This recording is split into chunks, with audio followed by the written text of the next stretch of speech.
6. Efésios capítulo 6. Nós vamos ler o versículo 10 até o 18.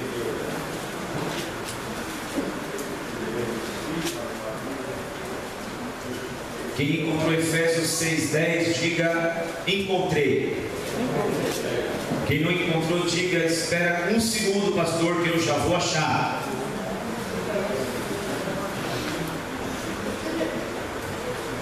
Está rindo aí, Marinão? Você não achou nada, né? Tá. Espera. Efésios 6, versículo 10. Vamos à leitura da palavra. No demais, irmãos meus, fortalecei-vos no Senhor e na força do seu poder, revesti-vos de toda a armadura de Deus, para que possais estar firmes contra as astutas ciladas do diabo. Porque não temos que lutar contra a carne e o sangue, mas sim contra os principados, contra as potestades, contra os príncipes das trevas desse século, contra as hostes espirituais da maldade nos lugares celestiais. Portanto, tomai toda a armadura de Deus, para que possais resistir no dia mau, e havendo feito tudo, permanecer firmes. Estai, pois, firmes, tendo cingido os vossos lombos com a verdade, vestida a couraça da justiça e calçados os pés na preparação do evangelho da paz, tomando sobretudo o escudo da fé, com o qual podereis apagar todos os dardos inflamados do maligno. Tomai também o capacete da salvação e a espada do Espírito, que é a palavra de Deus. Versículo 18. Orando de vez em quando, quase nunca, é isso?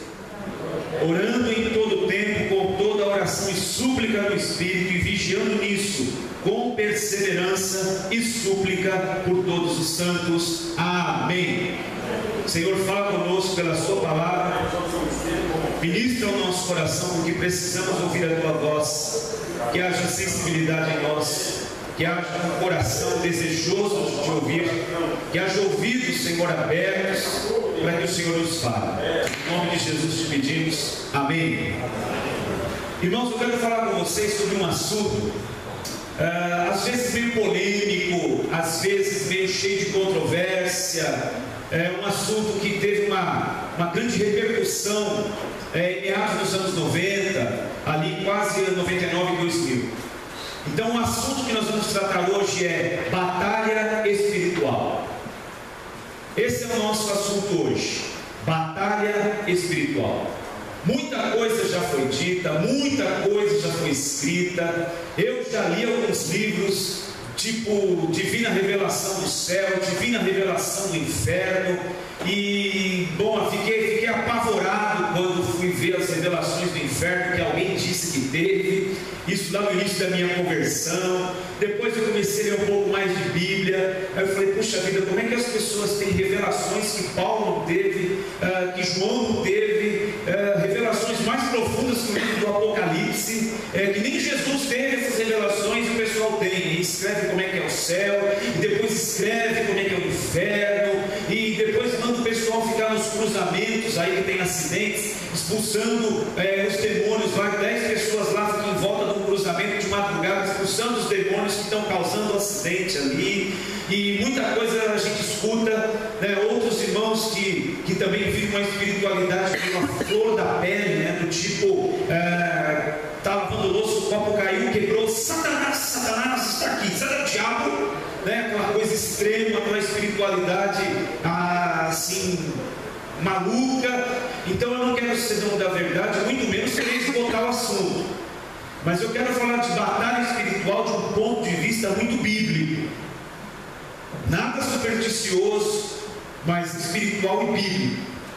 Então, meus queridos irmãos, embora muitos não percebam, talvez a maioria das pessoas não percebam, sejam elas crentes ou não, nós vivemos uma grande batalha. Nós vivemos. Quando olhamos para o Antigo Testamento, por exemplo, Israel vivia constantemente em clima de guerra. Vemos isso já desde seu patriarca Abraão, que logo no início da sua carreira já estava envolvido com a guerra. Depois Moisés também viveu um clima difícil também de batalha. Josué foi um conquistador que viveu a sua vida conduzindo um povo em guerra.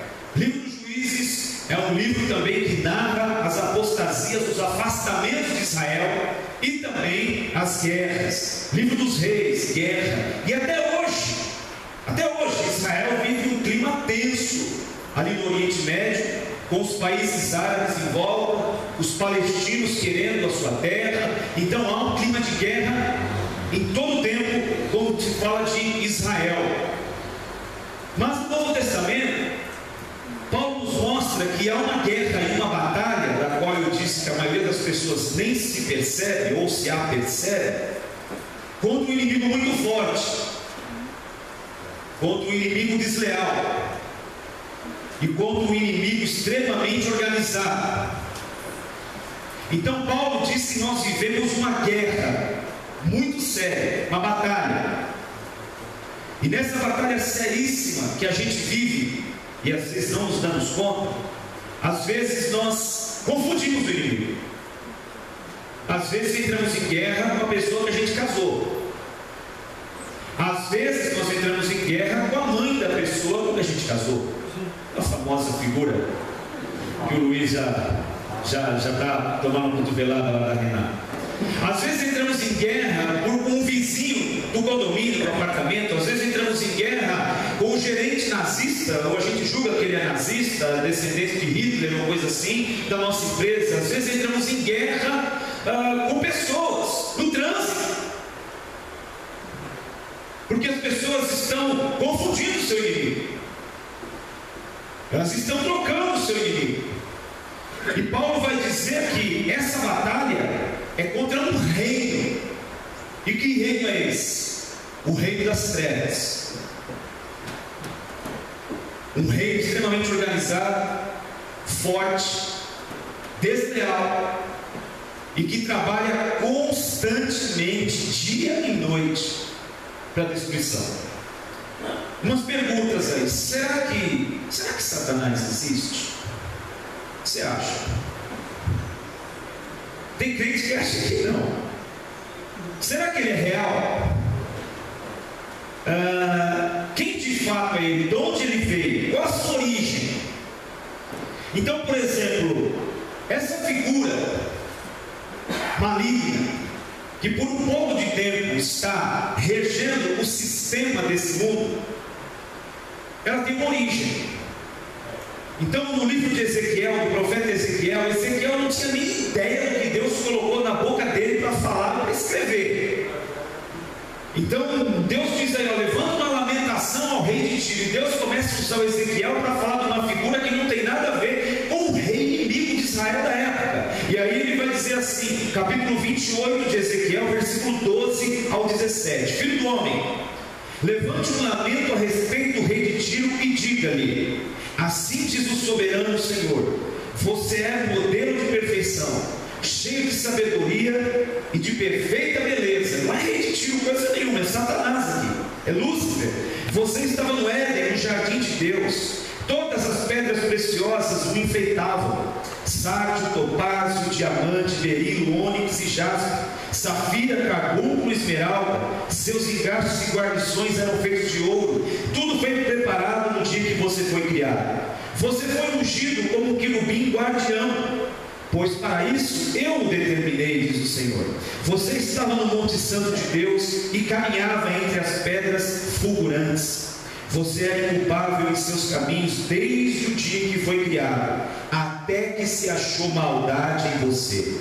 Por meio do seu amplo comércio você encheu-se de violência e pecou. Por isso eu o lancei em desgraça. Para longe do monte de Deus eu o expulsei, ó querubim guardião, do meio das pedras fulgurantes. Seu coração tornou-se orgulhoso por causa da sua beleza, e você corrompeu a sua sabedoria por causa do seu esplendor.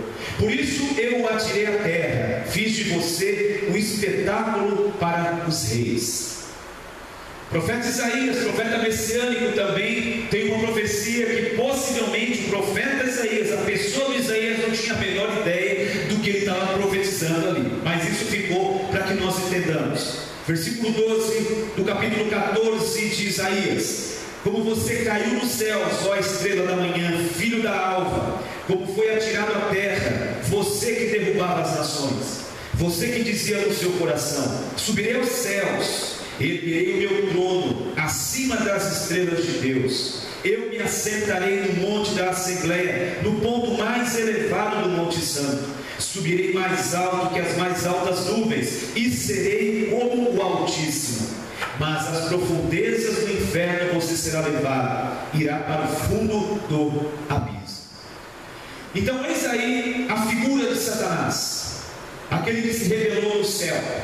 Mas por que ele se rebelou se ele era um anjo? Porque os anjos e as pessoas foram criadas com vontades, foram criadas com o direito de escolher: quero ou não quero, vou ou não vou, sou ou não sou. Assim como nós. Pergunta que as pessoas fazem no discipulado, a gente não tem uma resposta. Senhor pastor, se Deus já sabia que o Adão ia cair, por que ele deixou?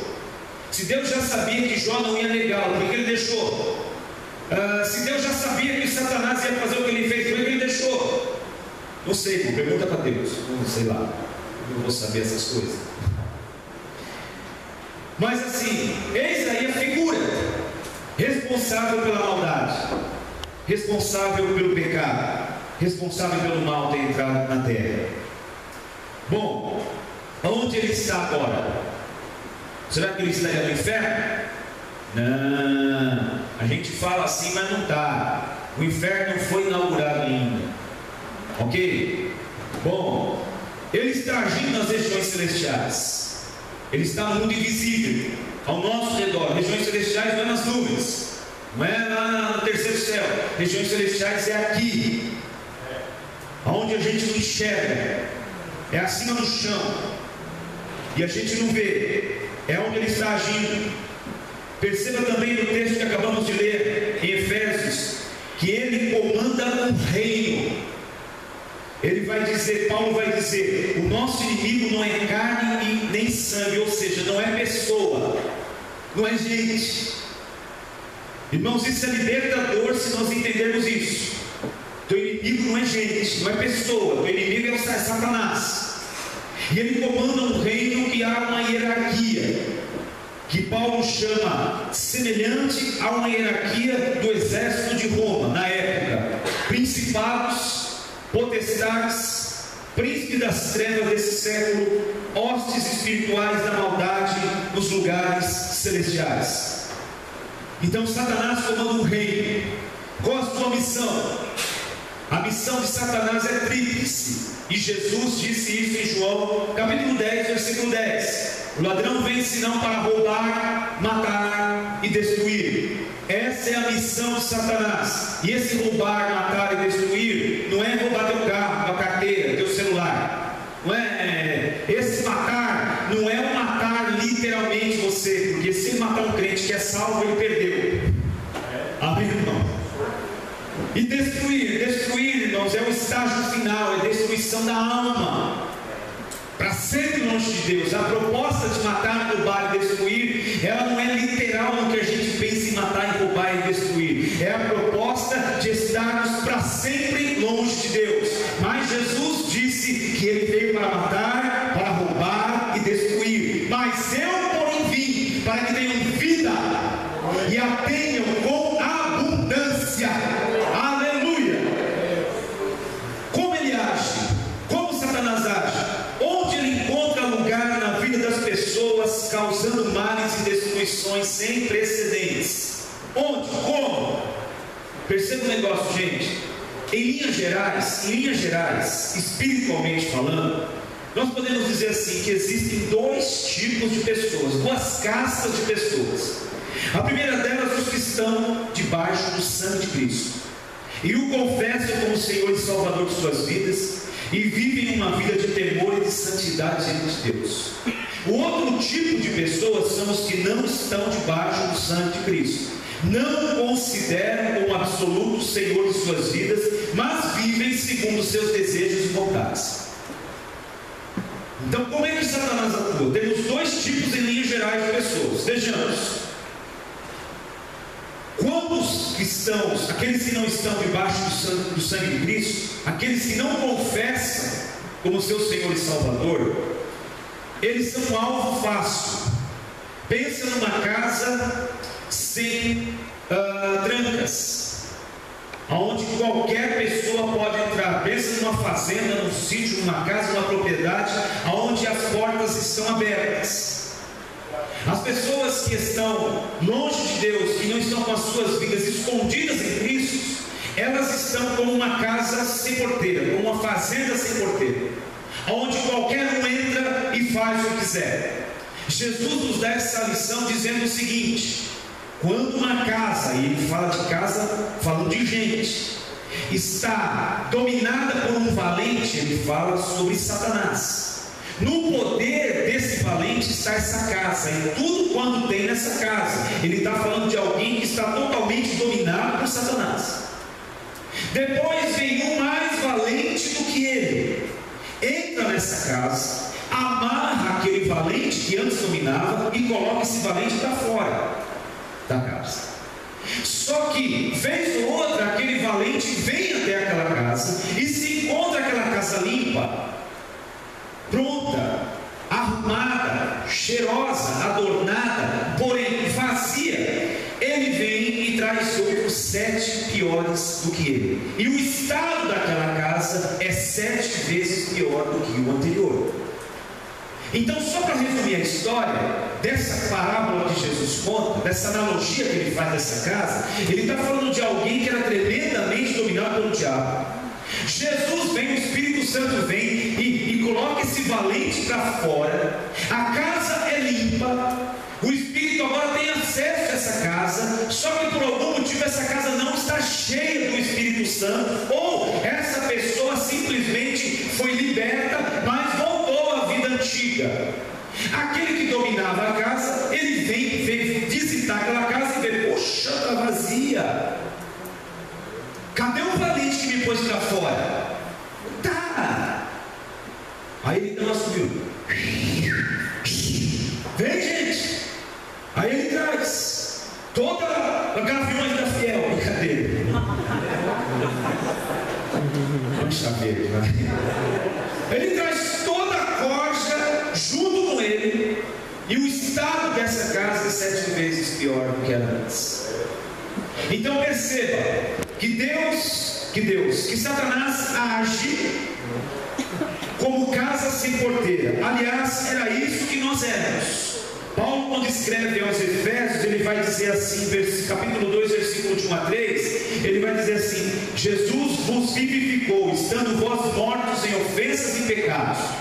Versículo 2 de Efésios 2: nós que em outro tempo andávamos segundo o curso desse mundo, segundo o príncipe das potestades do ar, o espírito que agora opera nos filhos da desobediência, entre os quais todos nós também antes andávamos nos desejos da carne, fazendo a vontade da carne e nos pensamentos, e éramos, por causa da nossa natureza, filhos da ira, como os outros também.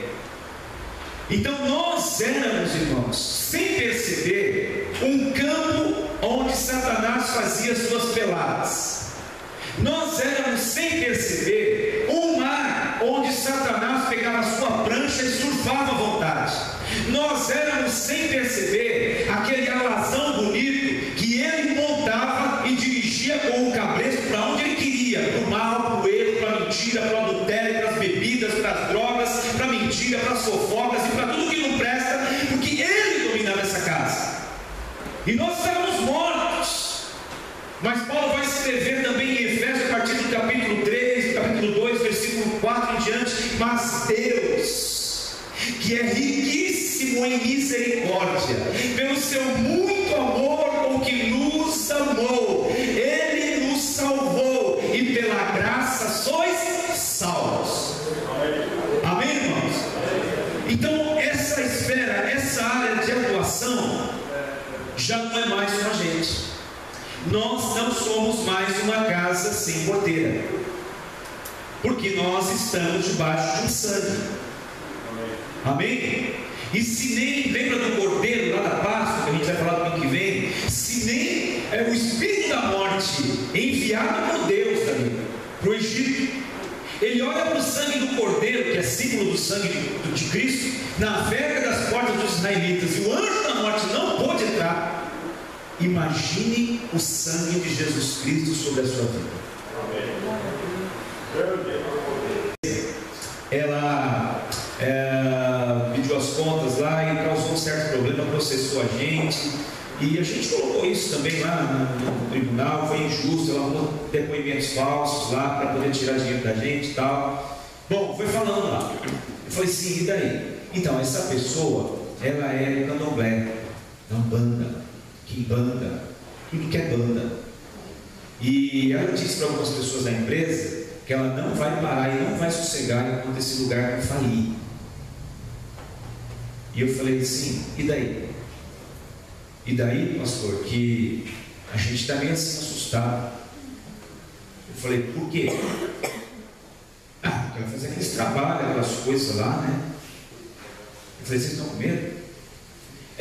A gente não tinha, né, pastor? Mas no dia que ela apareceu aqui para assinar os papéis, queimou 2 computadores. E deu um problema seríssimo com a entrega do nosso melhor cliente. Lá deu um rolo danado. Aí a gente já ficou assim com o pé atrás. Será que é macumba? Será que é isso aí? O que está acontecendo? Irmãos, nós estamos debaixo do sangue de Jesus.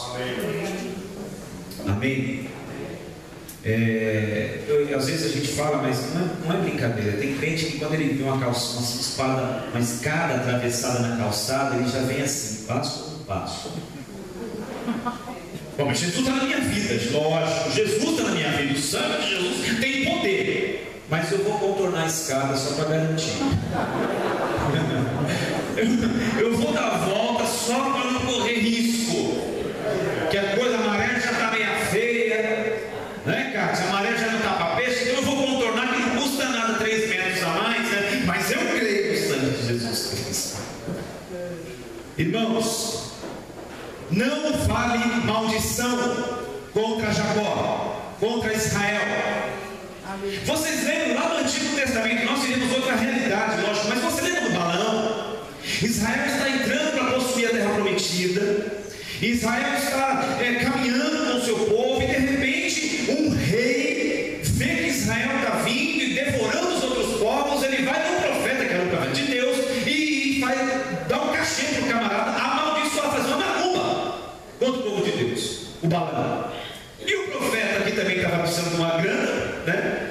Bom, se você quiser que eu profetize alguma coisa para você, é só você me arrumar uma oferta que a gente arruma uma profecia legal aí para resolver sua vida. Então, aí o Balaão, beleza, quanto é que você vai dar? Isso, tá certo. Subiu no monte, preparou todo o negócio lá, todo o altar, e quando ele olhou lá do outro lado, o povo de Israel, lá do lado, ele foi lançar palavras de maldição, e ele não conseguia, e ele abençoava. E o rei falou, cara, você não entendeu. Eu estou falando para você amaldiçoar o povo lá, eu estou te dando uma grana, um cachê maravilhoso. Você está sendo um profeta de primeira linha aqui, um pregador de alto escalão aqui. Deus Silas Malafaia tem um cachê desse, rapaz. E você não amaldiçoou os caras? Não, rei, vamos tentar de novo. Vai de novo, ele. E ele vai amaldiçoar e não consegue, ele abençoa. Bom, acontece uma história não, que eu não vou contar. Aí tem a mula que abre a boca, fala com o Balaão. A história era engraçada até, da Bíblia, que a gente dá risada aqui. Mas assim, ele chega pro rei lá e diz assim, querido, meu rei, eu não posso amaldiçoar aquilo que Deus já abençoou. Não vale maldição contra Jacó. Não vale. Então, irmãos, não adianta alguém falar, porque eu saí da igreja que eu estava, e o pastor falou que se eu saísse a minha vida ia ficar não sei o que lá, e maldição de pastor é um negócio terrível. Eu estava não sei o que lá, e a pessoa disse uma praga lá, e não sei o que lá, e o outro, a mulher do centro espírita ali do lado de casa, tem medo, ela atravessa a rua, ela tem uma cara tão assim. A minha mãe, por exemplo, antes de se converter, tinha uma vizinha nossa chamada Yara, que quando ela ia lá, ela escondia todas as plantas.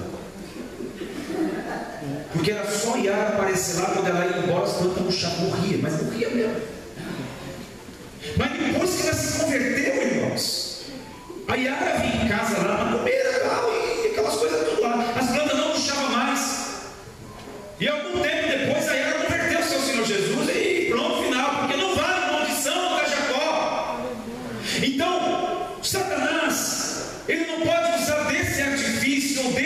artifícios contra nós, porque isso não vale contra nós.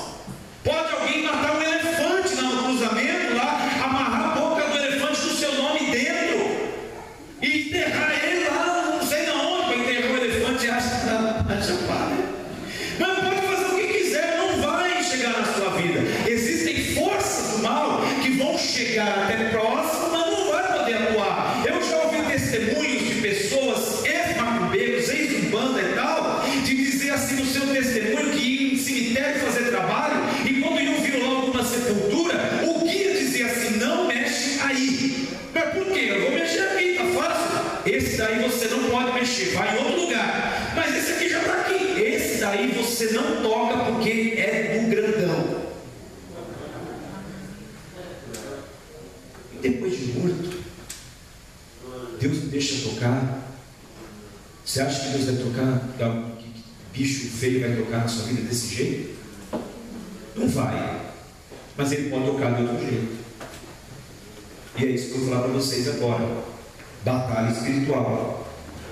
Então, de fato, para quem já se entregou a Cristo, o diabo não pode agir como casa sem porteiro. Pode fazer uma culpa aqui ou lá. E soltar uma palavra, vai falir, vai fechar, a sua vida vai dizer que lá, vai para trás. Não. Mas o que nós podemos fazer é assinar procurações com a vida cristã, aonde ele tem acesso. Ou seja, quebra de princípios estabelecidos por Deus. Aí ele vai agir. Tem outro caso que a gente não pode ter como regra, que é o próprio Jó, onde Jó não tinha nenhum problema, nenhuma transgressão, mas houve lá um diálogo no céu, e ali Jó se tornou o campo de batalha, numa batalha entre Satanás e Deus. Não que Deus fosse perder a batalha, mas Deus queria ensinar muita coisa através da vida do Jó. E aí Deus falou: pode tocar, mas você só toca até onde eu deixar, porque Satanás é como um cachorro na coleira de Deus, que ele segura e vai até onde ele permite. Mas nós podemos abrir o acesso a ele. Vamos ver algumas questões bíblicas dessa questão de batalha espiritual e ver como o diabo pode agir. Primeiro, falta de perdão. A falta de perdão, ela abre um acesso, uma avenida, para que Satanás possa agir na vida de alguém que confessou a Cristo como seu Senhor e Salvador, só que está negando o Cristo porque não perdoa. Vamos para a Bíblia? Segundo aos Coríntios 2, 10 e 11, diz assim, Paulo dizendo aos Coríntios, e essa fala é sobre um camarada que estava cometendo algo hediondo na igreja. Ele menciona no capítulo 5 da primeira carta aos Coríntios, para botar o cara para fora da igreja. Na segunda carta parece que o homem se arrependeu e está voltando para a igreja. Aí no capítulo 2, versículo 10, ele vai dizer assim: a quem perdoardes alguma coisa, também eu perdoo. Porque o que também perdoei, se é que tenho perdoado, por amor de vós o fiz na presença de Cristo, para que não sejamos vencidos por Satanás, porque não ignoramos os seus ardis. Paulo está dizendo: o moço arrependeu, mas não arrependeu, está pedindo perdão da igreja. Então, se vocês aí estão vendo que ele quer voltar e se arrependeu e estão perdoando, quem sou eu para não perdoar? Ele está perdoado, porque eu não quero que o diabo nos vença. Amém, irmãos? Então nós precisamos rever muito bem essa questão do perdão na nossa vida, porque não vai ser macumba, não é palavra de maldição, não é feitiçaria, não é azar, não é sorte, não é nada disso. É uma quebra de princípio, é negar o Cristo com os princípios que Ele deixou para nós. E Ele disse assim: se perdoardes aos homens as suas ofensas, também o vosso Pai perdoará as vossas ofensas. Porém, se não perdoardes aos homens as suas ofensas, também o vosso Pai Celestial não perdoará as vossas ofensas. Segundo problema que nós temos aqui: batalha espiritual do ponto de vista bíblico. Como é que Satanás pode agir na vida do crente? Não somos casa sem porteira, mas ele pode encontrar uma avenida aberta. Falta de controle emocional. Esse é um problema sério também, e o texto que Paulo diz é claríssimo. Falamos alguns dias atrás no Salmo 4, mas Efésios 4, 26 e 27 diz assim: irai-vos e sai arrebentando todo mundo, é isso? Irai-vos, pega o telefone e fala mesmo, descarrega o caminhão, é isso? Irai-vos e senta a mão na fuça do sujeito, é isso?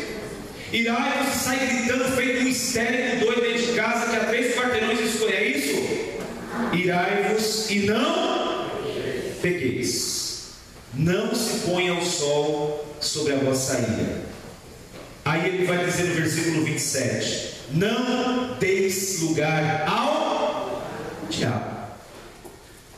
Então perceba como essa questão de batalha espiritual, de tantas coisas que se inventam, que se fala do diabo isso, do diabo aquilo, do diabo não sei o que lá. Irmãos, na nossa vida ele só vai agir se nós quebrarmos os princípios de Deus e abrirmos as portas para ele entrar.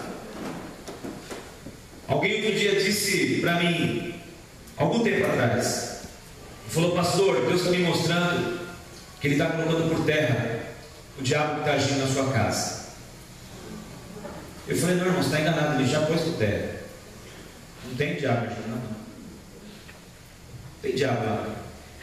Minha casa é um lugar de respeito, minha casa é um lugar de amor, minha casa é um lugar de oração de joelhos, minha casa é um lugar de Bíblia, minha casa é um lugar de temor ao Senhor. Não. Se ele estiver lá é porque Deus falou: mexe com alguma coisa aí, porque eu quero. Eu nem fiz com o Jó lá, mas não está diabo agindo na minha casa, pelo amor de Deus. Outra verdade sobre Satanás é que ele não é adversário de Deus. Entenda bem, Deus não está numa queda de braço constante contra Satanás, não. Aí Deus ganhei. Aí no outro dia vai Satanás.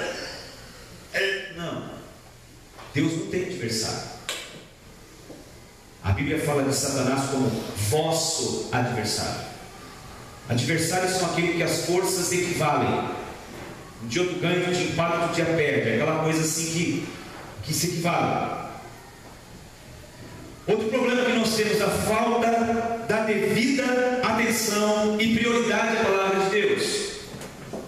Paulo vai dizer na armadura de Deus aqui no texto de Efésios que a espada, a única arma que a gente pode entender que é uma arma de ataque, é a palavra de Deus. A palavra de Deus. Ele diz que a espada do Espírito é a palavra de Deus. Em Mateus 13:19, onde Jesus está pregando e falando dos resultados ineficientes da pregação da palavra.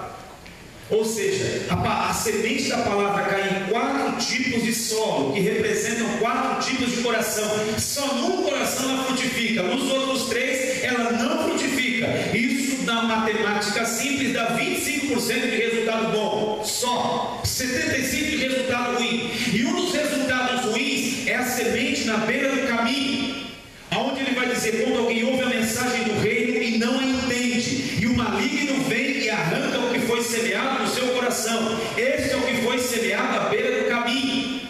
A beira do caminho, beira de caminho é chão duro. Isso representa coração duro. Beira de caminho onde todo mundo pisa. Beira de caminho é um lugar onde a semente da palavra não entra. Isso dá a entender corações endurecidos, enrijecidos. Isso dá a entender pessoas que não têm mais um coração de aprendiz, pessoas que não se alimentam mais daquilo que estão ouvindo, pessoas que não têm mais prazer em ouvir a palavra de Deus. Ouvem uma mensagem de 1 hora no domingo, na segunda, puxa, como é que foi o culto? O culto foi maravilhoso. Como é que foi a palavra? Nossa, a palavra foi demais. E o que foi pregado? Foi pregado, puxa, estava na ponta da língua. Estava na Bíblia. Eu tenho certeza que o pastor pregou, estava na Bíblia, mas não consegue 24 horas reter a palavra que recebeu. Então a falta da devida atenção, enquanto a palavra está sendo pregada, você está brincando, botando piada, vendo o celular, conversando, pensando na pizza, pensando nos gols do seu time. Satanás está entrando e roubando a semente, que é a espada do Espírito. E quando você for para a guerra, você está desarmado. Você está desarmado. Outro problema que nós temos, bom, nós não, né? Por aí deve ter. A gente não. A mentira. Como é que Satanás age em pessoas que são lavadas por Cristo, pelo seu sangue, confessam a Ele como Senhor Salvador? Ele consegue entrar pela mentira. Porque em João 8, versículo 44, Jesus está travando uma discussão com os fariseus em todo o capítulo 8. E ali ele vai dizer para os fariseus que tinham acabado de dizer para ele: olha, nós temos sangue azul, somos filhos de Abraão. Aí Jesus, vocês são filhos de Satanás, é isso que vocês são. E ele vai dizer no versículo 44: vós tendes por pai ao diabo, e quereis satisfazer os desejos do vosso pai. Ele foi homicida desde o princípio, e não se firmou na verdade, porque não há verdade nele. Quando ele profere mentira, fala do que lhe é próprio, porque é mentiroso e pai da mentira. Quando ele olha para os fariseus e diz: vocês têm por pai o diabo. Eles eram filhos de Abraão, gente, de Davi, descendência de Deus. Mas eles trocaram de pai por serem mentirosos, por apoiarem a mentira, por viverem uma falsidade, por viverem uma hipocrisia pura. Então nós abrimos avenidas para Satanás agir quando nós mentimos e quando a nossa vida vai se tornando uma mentira. E quando a gente frequenta uma igreja, o negócio vem para inglês ver. A gente frequenta igreja, mas a nossa vida cristã é um engano, uma mentira. Nós estamos trocando a nossa paternidade, porque o diabo é o pai da mentira. Quem vive na prática da mentira não é filho de Deus, é filho de Satanás. Eu não frequentando igreja evangélica, não é o nosso problema, claro. Não estou falando, de repente você encontra alguém amanhã, você explica para ele.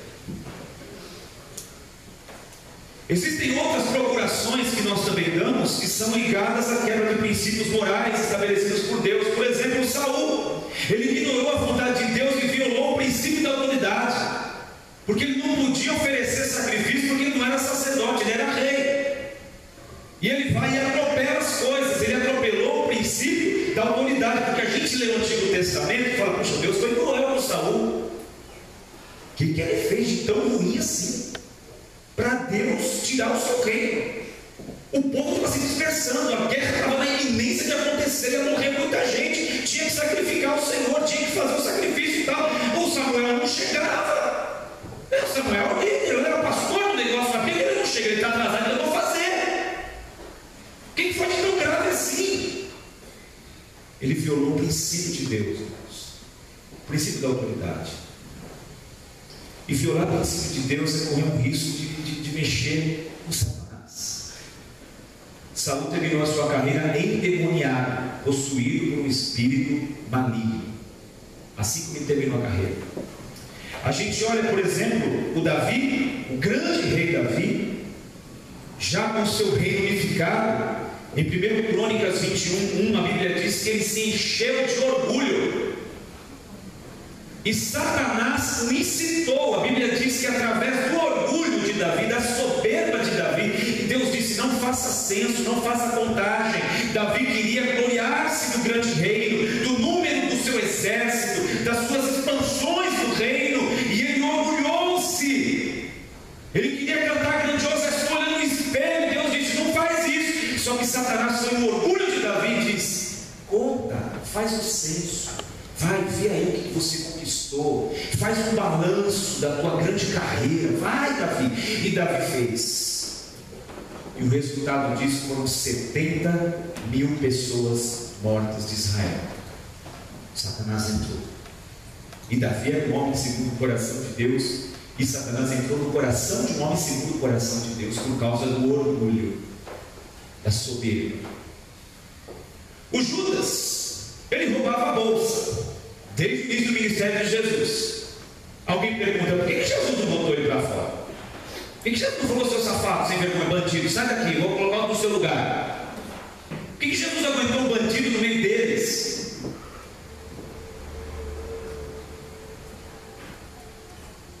A Bíblia diz que em João 13, versículo 27, que o diabo entrou em Judas.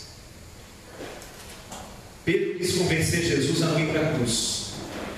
Bom, só falando do Judas, né? Nós estamos na época de declarar imposto de renda.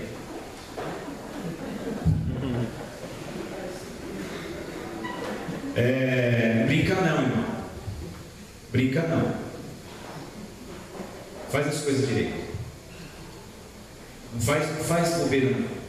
Ah, mas imposto, não sei o que, é injusto, não sei o que lá. E se a gente pagar tudo, a gente vai falir. Eu conheço gente que paga tudo e está faturando 1 milhão. no mês. E paga tudo certinho. Faz os fiscais para ganhar uma bola, um suborno, não acha. Agora, no tempo de Jesus, a injustiça social e os impostos, os encargos do governo romano eram muito mais injustos do que a gente vive. Estamos no céu, perto daquela época. E aí perguntaram para Jesus: é lícito pagar tributo a César? Ele falou: deixa eu ver, me dá uma moeda aí. Aí pegou a moeda, olhou. De quem é essa figura que está aqui na moeda? O pessoal fez um coral: é de César. Pois bem, dá a César o que é de César e dá a Deus o que é de Deus. E os crentes não dão o que é de César e nem o de Deus. Aí quer fazer campanha. Aí quer ter: vem orar na minha casa, pastor, para Deus abençoar. Vem orar na máquina da minha empresa. Põe a mão na máquina aí, ó, e unge a máquina, derrama azeite na máquina para dar lucro.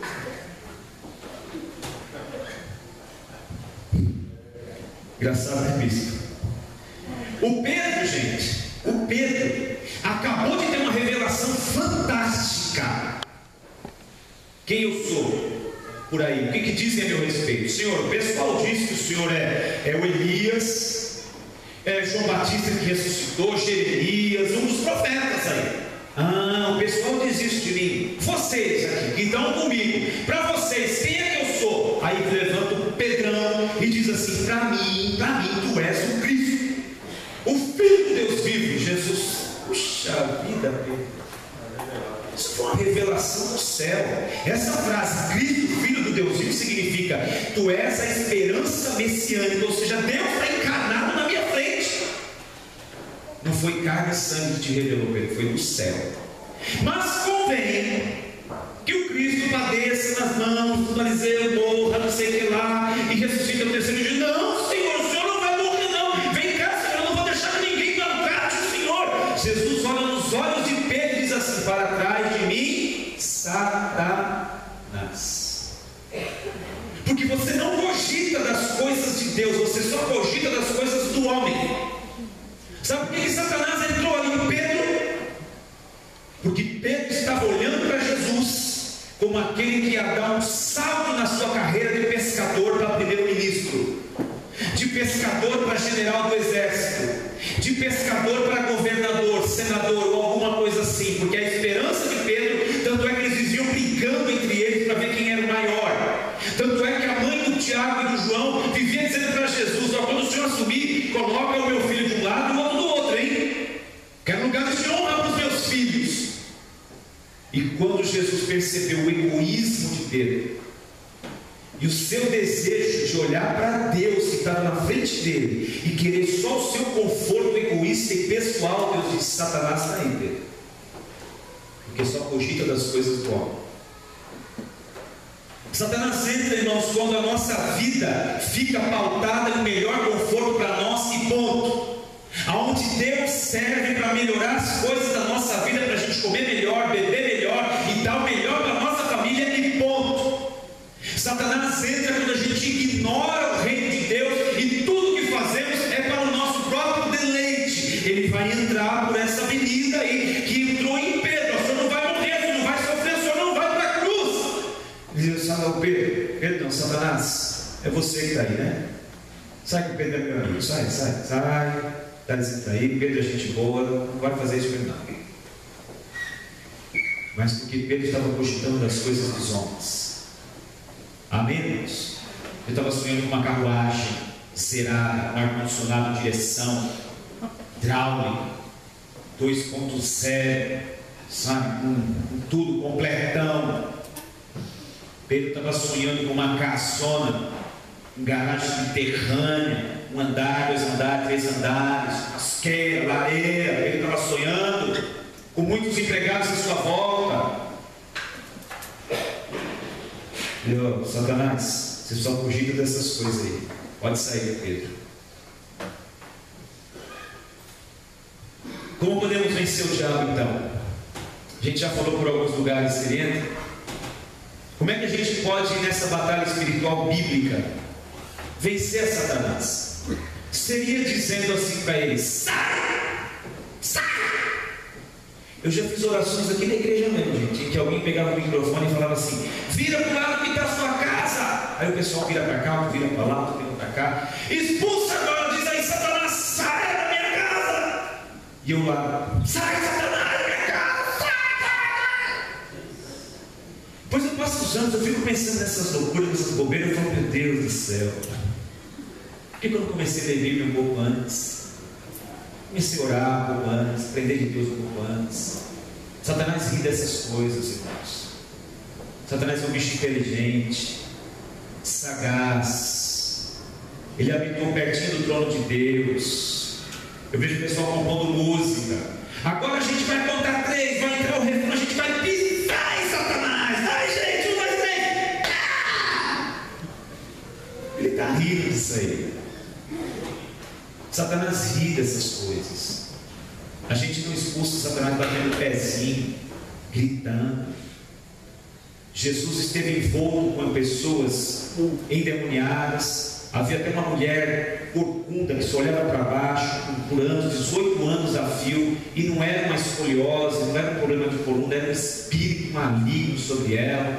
Jesus expulsa o demônio, ele encontra com o gadareno, expulsa o demônio. Então não é com grito, é com vida. Amém, irmãos? Como é que Satanás vai parar de agir ou lamentavelmente age na vida de Cristo? Porque não tem vida. Se tiver vida de Cristo, Satanás não entra. Porque quando Cristo chegava em algum lugar, ele aportava o barquinho lá com os discípulos, os demônios não vinham correndo no barco. O que o Senhor veio fazer aqui? O Senhor veio nos atormentar antes do tempo, porque ele sabe que tem um tempo. O Senhor veio atormentar a gente antes do tempo, acho que está tudo muito bem aqui, a gente está arrebentando todo mundo. O Senhor veio fazer o que aqui? E eles se chocavam no chão diante de Cristo. Se a vida de Cristo está em nós, irmãos, não há como Satanás estar agindo em nós. Como é que a gente vence Satanás? A gente vai no mundo do descarrego. Eu acho que vence também. Ai, doutor Marco, estou precisando do banho de São Grosso, estou precisando descarregar. Ai, não posso perder o culto hoje, eu estou carregado demais, preciso descarregar. Como é que a gente vence Satanás? Escutando louvor. Pastor, eu escuto louvor o dia inteiro, radicado, louvor. O dia inteiro. Satanás está até compondo música evangélica por aí já, pelo teor de algumas. Como é que eu vejo Satanás? Deixando a Bíblia aberta no Salmo 91. Ai, gente, a coisa também é feia aqui. Espera um pouco, Salmo 91. Salmo 91. Pá, vai.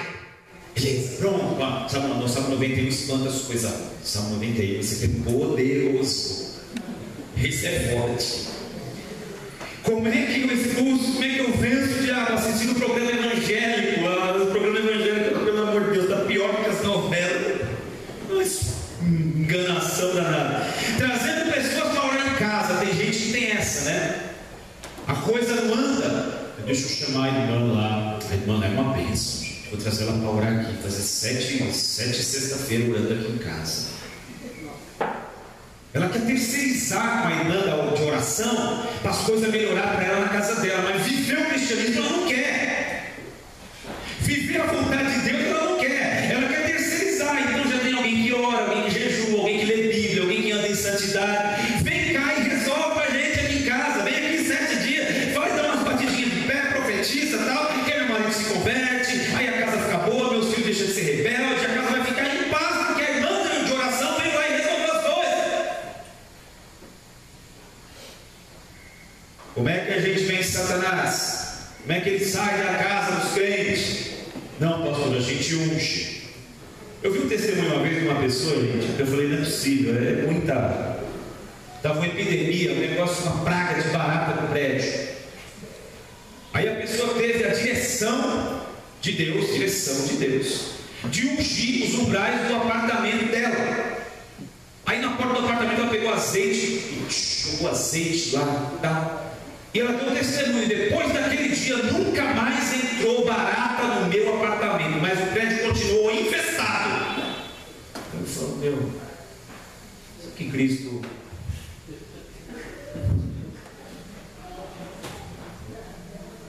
É capaz de ainda sair dos outros apartamentos e ficar rindo, né? Ah, tem barata aí, na minha tem, eu sirvo Deus Altíssimo.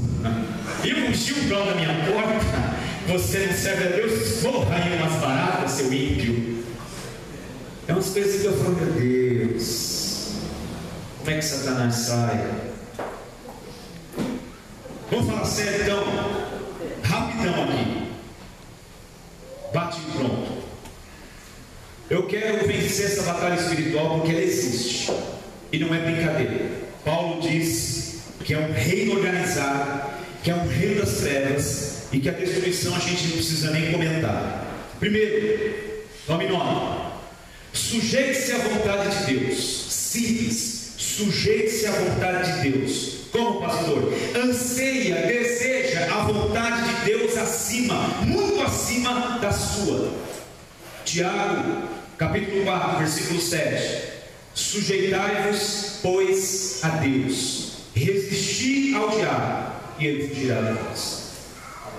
Agora ele diz: sujeitai-vos, pois, a Deus. O que é sujeitar? É sujeitar-se à vontade de Deus, é desejar a vontade de Deus. Mas nós somos engraçadinhos pra caramba, gente. Nós somos muito engraçadinhos. A gente fala da palavra, que a palavra é maravilhosa, mas não lê a palavra. A gente fala que a vontade de Deus é boa, perfeita e agradável, mas se Deus contrariar a nossa, a gente diz: Deus, dá um tempo aí, tá? Fica na sua aí, porque eu preciso fazer o que eu quero, do jeito que eu quero. A gente é engraçado. E Deus vai dizer para nós na sua palavra: sujeite-se à vontade, anseie a vontade de Deus. E eu vou dizer mais, muitas vezes, talvez a maioria delas, a vontade de Deus vai na contramão da sua. E aí? Sabe que a gente está arrebentado em algumas áreas da vida? Porque quisemos fazer a nossa vontade. E Deus veio com uma vontade na contramão e falou: não, Deus, espera lá, deixa eu orar mais um pouco. Deixa eu pensar, não, Deus, eu tenho certeza, eu acho que o Senhor está enganado, hein? Eu já tenho uma certa experiência já na igreja, Senhor. Já tenho acho que 25 anos de crente, Senhor. O Senhor quer me ensinar agora? E às vezes a nossa vontade vai na contramão de Deus e a gente atropela a vontade de Deus. Então sujeitar é desejar a vontade de Deus em cima da nossa. Ou seja, Deus pediu alguma coisa que para você é difícil, entrega. Deus quer que você mude em alguma área, mude. Deus quer que você ligue para alguém, ligue. Deus quer que você faça alguma coisa, faça. Mas não fique com a sua vontade. Diga: Deus, eu quero a tua vontade. Porque se eu fizer a tua vontade, o diabo vai fugir de mim. Segundo, é o antagonismo do que eu falei há pouco. O exercício diário de uma das maiores evidências.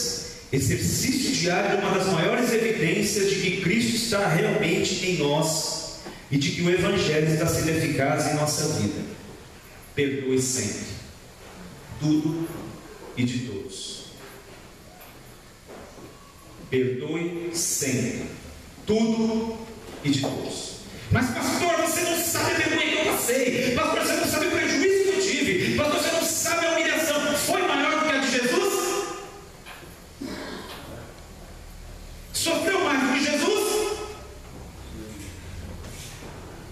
Então perdoe sempre, tudo de todos, porque é muito mais barato pagar o preço por perdoar, ainda que seja caríssimo, do que correr o risco da vida virar uma bandalheira através do agir de Satanás e da graça de Deus se privar da nossa vida. Porque o autor aos Hebreus vai dizer no capítulo 12: porque ninguém se prive da graça de Deus, de que nenhuma raiz de amargura brotando vos perturbe e por ela em outros se contaminem. Ou seja, ninguém se prive da graça de Deus. A graça de Deus é o favor que vem sobre nós quando nós nem merecemos.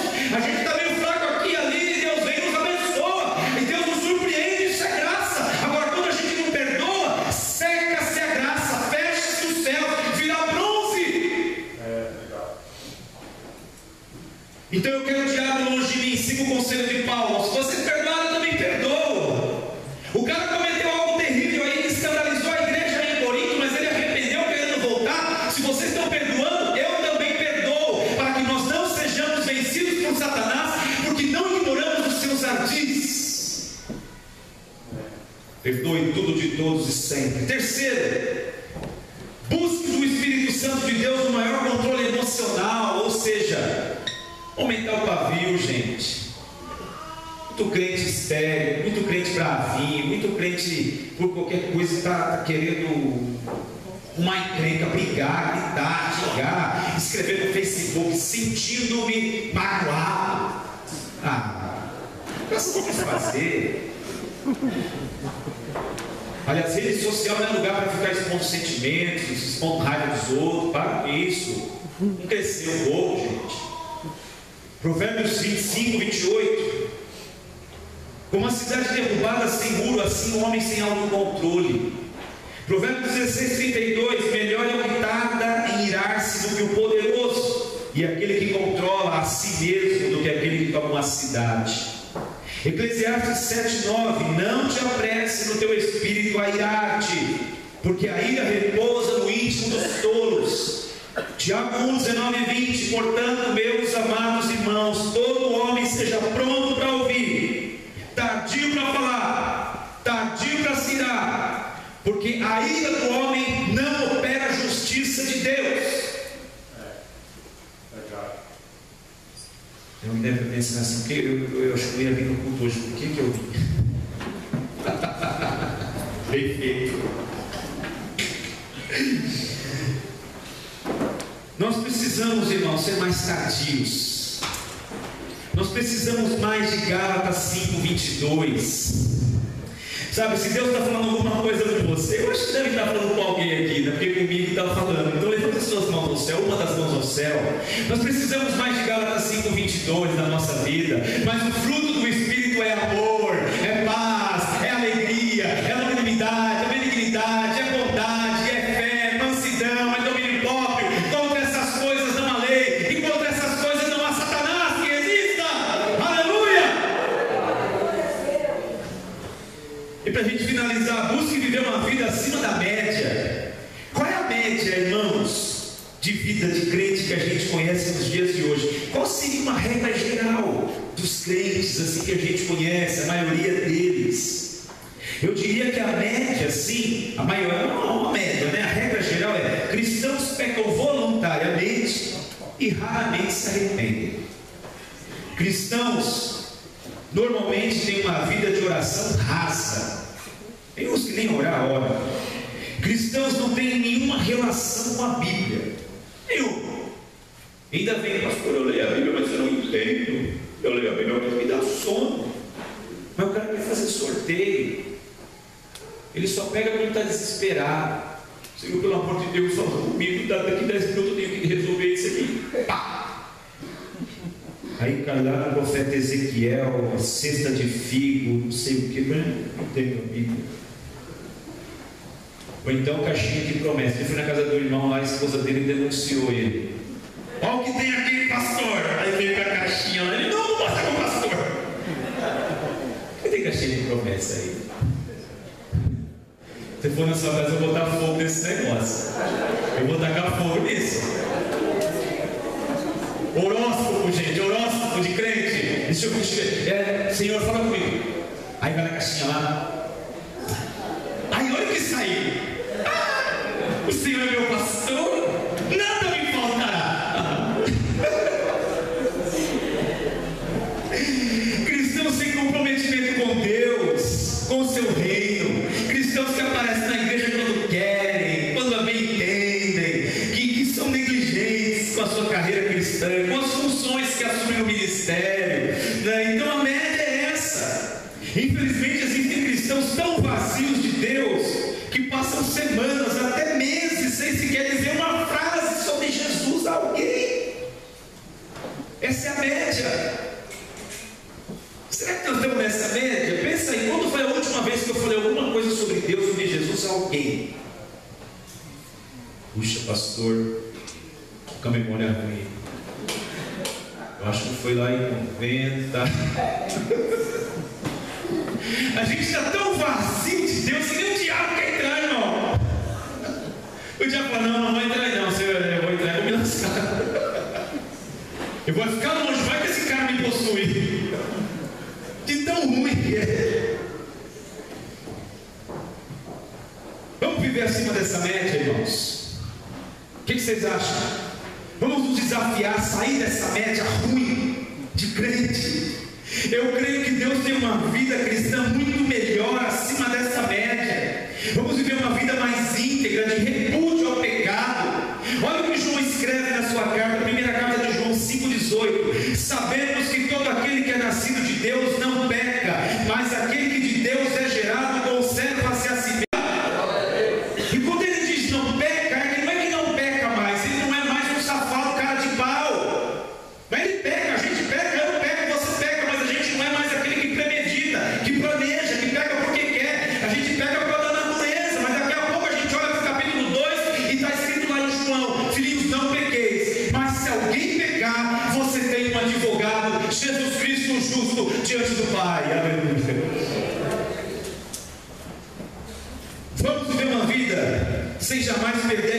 essência do arrependimento.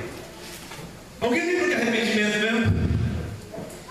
Porque o arrependimento é o fundamento para um relacionamento sadio com Deus. Porque errar, a gente vai errar. O problema não é errar, o problema não é pecar, o problema é não se arrepender. Esse foi o problema do Judas, esse foi o problema de Esaú, esse foi o problema do Sansão. O problema não é pecar, não é errar, o problema é não se arrepender. Se nós tivermos uma vida de arrependimento, Deus está perto de nós. Se nós tivermos uma vida arrependida, Deus está próximo de nós. Será que nós podemos nos aplicar um pouco mais e nos disciplinar a oração? Será que podemos nos aplicar um pouco mais em um relacionamento com Deus através da palavra de Deus, da Bíblia Sagrada?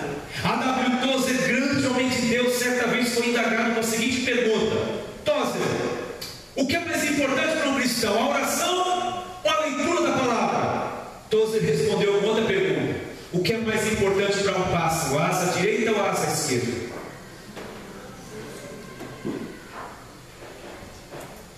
Vamos nos comprometer com as coisas de Deus, porque o diabo não vai ter lugar para nós.